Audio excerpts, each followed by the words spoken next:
نشأت وأنا أؤمن بضبط النفس. ليس ذلك النوع المفروض بالخوف، بل ذاك الذي تصوغه الرجاء. كانت أمي تقول دائما أن أجمل الأشياء لا تصل إلا عندما تتوقف عن ملاحقتها.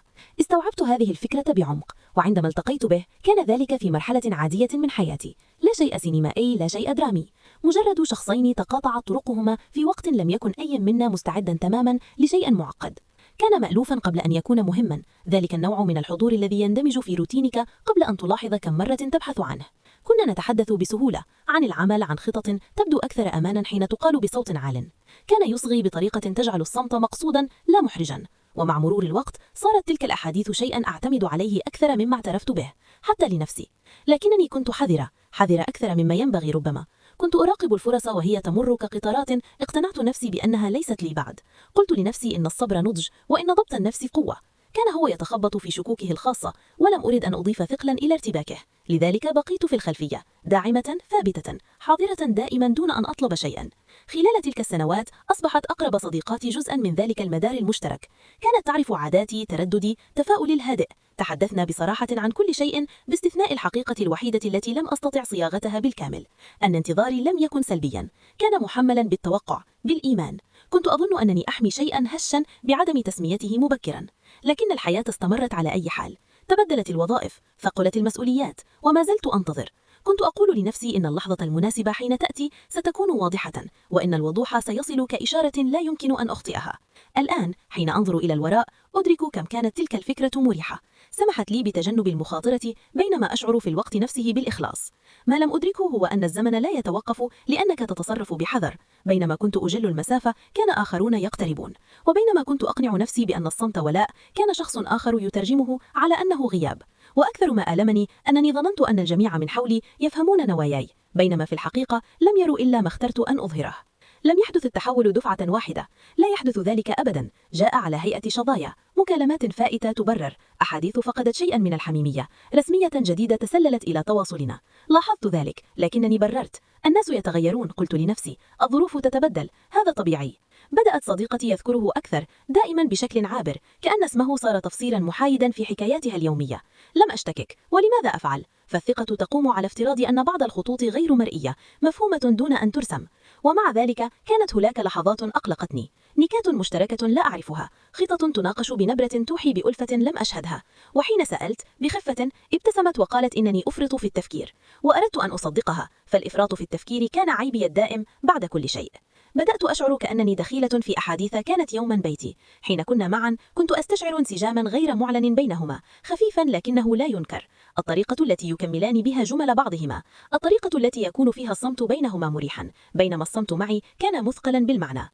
ليلا كنت أعيد تشغيل المتفاعلات، أبحث عن وضوح. هل تخيلت كل شيء؟ هل فسر صبري على أنه لا مبالاة؟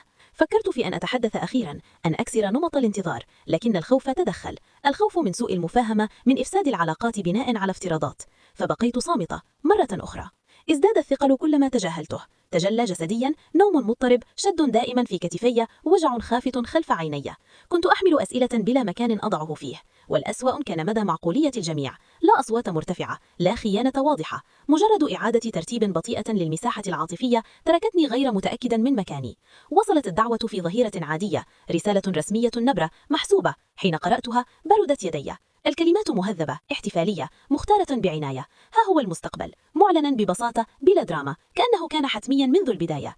جلست هناك أطول مما ينبغي، أحدق في الشاشة، أنتظر رسالة ثانية تشرح كل شيء. لم تأتي. عندها فهمت أن ما كان يحدث لم يحتاج إلى وعي لكي يكتمل.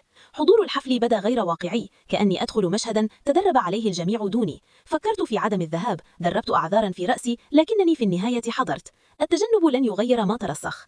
كانت القاعة مليئة بالدفء والاحتفال، وجوه مألوفة رحبت بي بحماس بدا أكبر من المسافة التي شعرت بها الآن. ابتسمت تلقائيا، جسدي يؤدي المجاملة، بينما ذهني متأخر خطوة واحدة. حين رأيتهما معا كان الأمر واضحا، لا دراميا ولا صادما، فقط واضحا. السهولة بينهما كانت من ذلك النوع الذي يأتي من قرارات مشتركة، من انسجام. في تلك اللحظة انكشف انتظاري الذي صورته كنبل على أنه غير ذات اعتذار. المستقبل الذي حميته بحذر شديد بناه شخص آخر. أدركت حينها أن الصمت لا يحفظ الإمكانيات بل يتركها بلا مطالبة. وبينما كنت أحرس مشاعري كانت الحياة تمضي دون أن تستشيرني. هناك تغير كل شيء داخليا، ليس غضبا ولا حتى غيرة بصوتها العالي، بل محاسبة هادئة، فهم بأن أكثر ما ألمني لم يكن فقدانه بل فقداني للنسخة من نفسي التي كانت تؤمن بأن الصبر وحده كاف. بعد ذلك انهالت الرسائل، كلمات لطيفة، امتنان، تأكيدات على أن شيئا لم يكن مقصودا وأنه لم تتجاوز أي حدود. وربما كان ذلك صحيحا، فربما الخيانة لا تعلن عن نفسها دائما، أحيانا تصل متنكرة في هيئة مصادفة. تواصلت صديقتي معي بانفراد بنبرة حذرة تكاد تكون معتذرة. تحدثت عن التوقيت، عن كيف أن الأمور حدثت فقط. قالت إنها لم تقصد إيذائي. استمعت وأمئم برأسي رغم أنها لا تراني، أستوعب تفسيرات لم تغير النتيجة. ما فاجأني لم يكن اختيارها بل رد فعلي. شعرت براحة إلى جانب الألم، راحة لأن عدم الاحتيار انتهى، لأن الانتظار انتهى وإن لم يكن كما تخيلت. تعلمت أن الوضوح لا يأتي دائما مصحوبا بالراحة. الالتواء لم يكن خارجيا، كان داخليا. توقفت عن رؤية نفسي كمن ترك خلف الركب وبدأت أرى دوري في ركودي. كنت قد خلطت بين التحمل والنية، بين الصمت والعمق، وبذلك تنازلت عن الوكالة.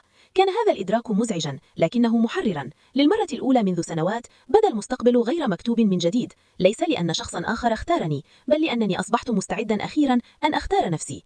المواجهة الحقيقية لم تحدث بصوت عال، جرت بهدوء وحدي في مساء سمحت لنفسي فيه أن أشعر بكل شيء دون تنقيح: الحزن، الاستياء، الذنب لتوقع الولاء دون تصريح. اعترفت بالحقيقة التي تجنبتها. كنت خائفا من طلب ما أريد، خائفا من أن تسميته سيكشف هشاشته، وفي ذلك الخوف خسرته على أي حال.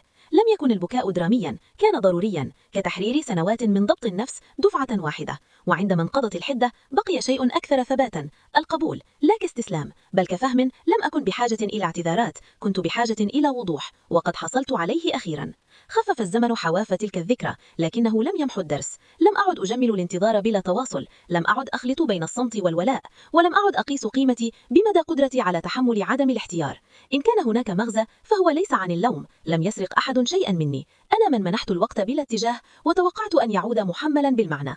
الحياة لا تعمل هكذا. تعلمت أن أتكلم أبكر، أن أخاطر بعدم الارتياح بدل الحفاظ على الأوهام، لأن كلفة الانتظار بلا صوت أكبر بكثير من مخاطرة الصدق. وأحيانا تكون أكثر النهايات إيلاما مجرد دعوات خفية للبدء أخيرا.